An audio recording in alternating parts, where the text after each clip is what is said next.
Сите тие се со силен промотивен карактер и со тоа ги срушивме сите рекорди на поддршка токму за организација и промоција на нашите македонски производи, на нашето македонско вино, сирење, млеко, мед, органски производи, традиционални специјалитети, промоција на домашни автоктони сорти и раси, промоција на туризмот, биодиверзитетот, како и манифестации кои што се за зачување на традиционалните вредности.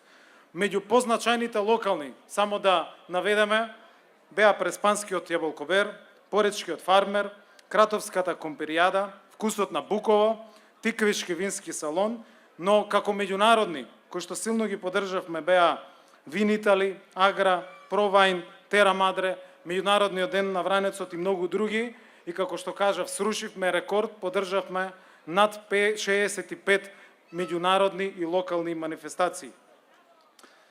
Токму оваа разноликост, локалните и традиционални производи, малите семејни фарми, брендови, бизниси и оригиналните идеи и нови трендови беа мотив да сите ги собереме на едно место и да сите заедно го организираме за прв пат овој саем Вкусот на традицијата, да го покажеме нашето богатство и потенцијал за развој, кој што го имаме по тоа македонско сонце, во нашите полиња, низ нашите пасишта и нашето богатство од вода и шуми.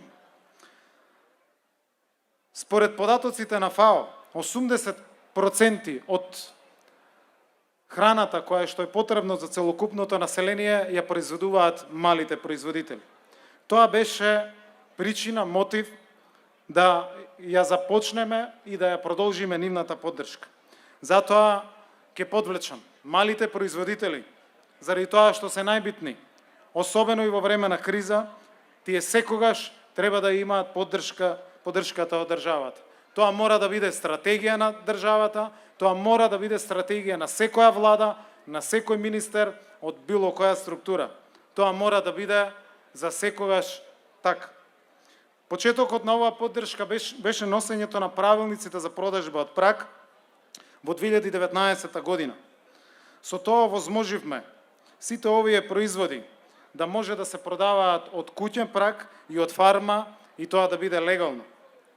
Затоа, фактот што во Агенцијата за храна се евидентирани стотици производители кои што се евидентирани и регистрирани за оваа продажба од праг, ја потврдува успешноста на овие политики. Продолживме со промени во Законот за вино и изградивме нов систем на регистрирање по полесен начин на физичките и правни лица како мали семени бутик винарии. Резултатот беше за една година нови 100 мали винарии и нови 100 брендови на македонското вино.